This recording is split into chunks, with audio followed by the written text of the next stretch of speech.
Camera test.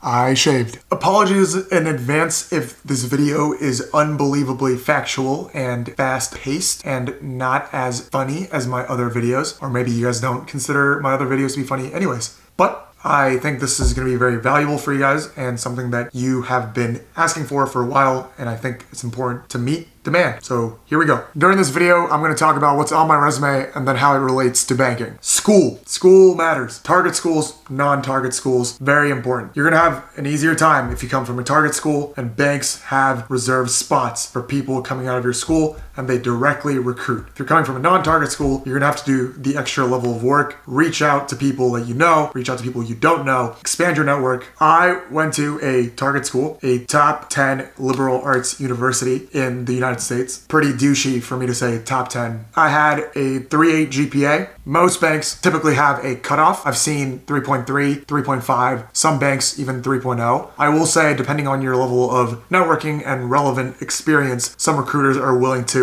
see past those things. Graduated with a major in accounting. Starting to feel like this is a bragging session.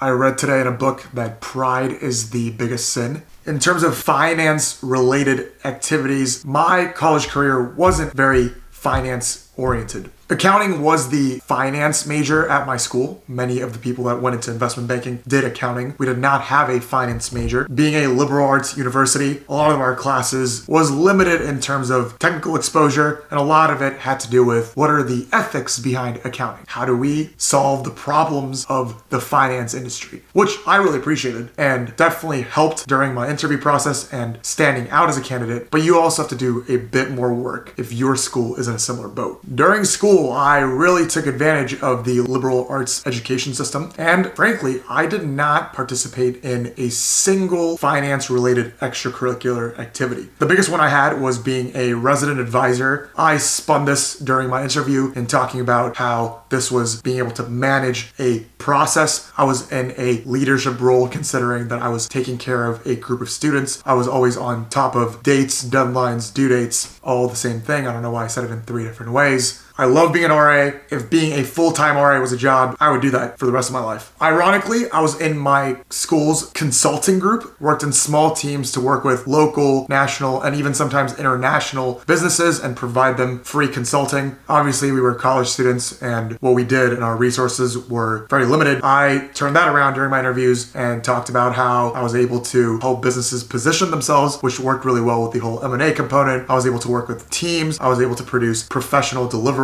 and send them off to clients. It was client-facing work. I had a bit of a phase in college, like I'm sure many college students do nowadays, where I thought I was going to be a software engineer. So I studied comp sci for a bit, did relatively well for someone that ended up not pursuing it fully, and was asked to be a comp sci lab assistant, pretty well versed in Python for a bit. It was a great time. Coding definitely helps. I think thinking in the coding perspective helps with Excel macros and VBA when you work with those during banking. I didn't sell this point too much during my interview, but great experience, made some money on the side. I was also on the management team of a leadership education extracurricular on campus. It was a relatively new extracurricular activity / program that a group of students and a dean created to provide leadership education for students on campus. I was able to use this a lot during my interviews and talk about how I was passionate about personal development, but also being innovative and creating solutions to problems that I saw on campus, which in this case was a lack of leadership training, and being able to supplement that with this program. I was also a tour guide, somewhat good at talking to people and pretending like they listen to me. Didn't talk about that too much during my interviews, but sometimes touched on the fact that I was sociable and able to talk about things and describe things and sell things to people. Lastly, I was part of a volunteer leadership / scholarship program where I was required to commit myself to 1,800 hours of community service over the course of 4 years. Through that program, I was a intern / tutor / classroom assistant for a local elementary school in the area. I didn't necessarily talk much about during my interviews other than the fact that I was heavily involved in the community. Also don't want to be the douche who says, oh, I also care about the community, look up to me. I just enjoy community service, and that was a part of my resume. But sometimes I got asked, what did you do during those volunteership thingies? I can't speak properly today. And this leadership program will lead into my professional experience for my sophomore year. On the professional experience side of things, I also did not have many finance experiences. The only major one prior to my summer internship was a early advantage program, a 2-day seminar of sorts hosted by a bulge bracket bank that I was very fortunate enough to be selected for. They had executives and MDs and VPs come out and talk about the firm, talk about banking as a whole. This experience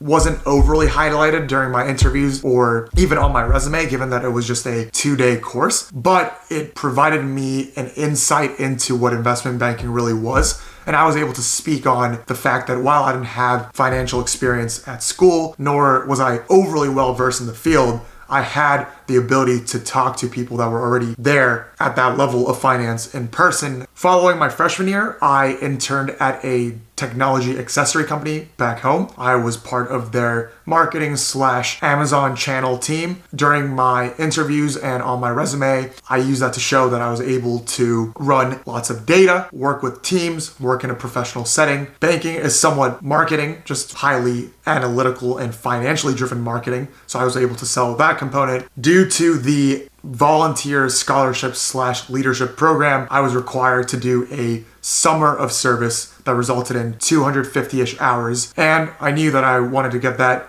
done, but I also knew that the summer after my sophomore year was the last summer I could potentially do it if I wanted to pursue a banking internship after my junior year. I got a internship at a local nonprofit in my hometown that I was passionate about. I worked for them 8 to 5 days a week, did marketing work, fundraising research, even manned the front desk for them. But I also knew that probably wasn't going to be enough to show that I was interested in finance. It wasn't any level of finance work. At the end of the day, nonprofit is a bit far from the spectrum than investment banking. So in order to supply myself with something slightly more substantial on my resume and to sell the investment banking part, and because I thought it would be a valuable experience, I partnered that with being a waiter at night whenever the volunteer ended to night, so 6 to 10, 7 to 11. And I was able to use those two things and say during my interviews that I can work in a office setting like the nonprofit, I can work long hours from 8 to 11, and also work in fast-paced settings like being a waiter and working tightly with people and being client-oriented. I can also see people thinking that this is far-fetched.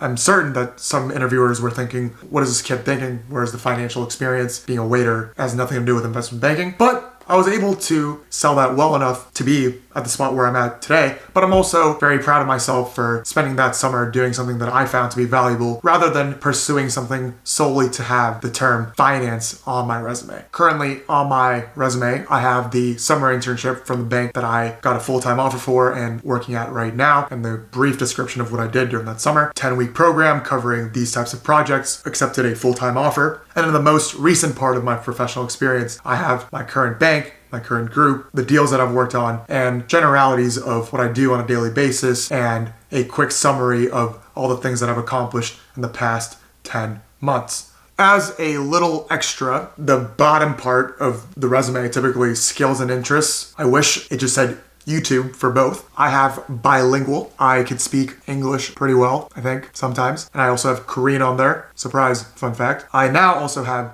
Series 79 and 63 certified on there. That's something that your bank helps you do through FINRA and certifications that you need to work at an investment bank. You might have more or less depending on the specific field that you go into within investment banking. I have my GMAT score on there, which is above 700, and I also have my ACT score on there, which is 35. I have on there that I can code in Python relatively well. And then the typical banking stuff, Microsoft Office, Cap IQ. And then I have a separate line for interests where I cover my nerdy fun, Marvel, Star Wars, food, but not YouTube. Hope everyone is being safe and hope everyone is healthy. Seems like there's a lot of negative news always, but especially recently. Not gonna shove positivity down you guys, but let's have another successful week inside. Let's go.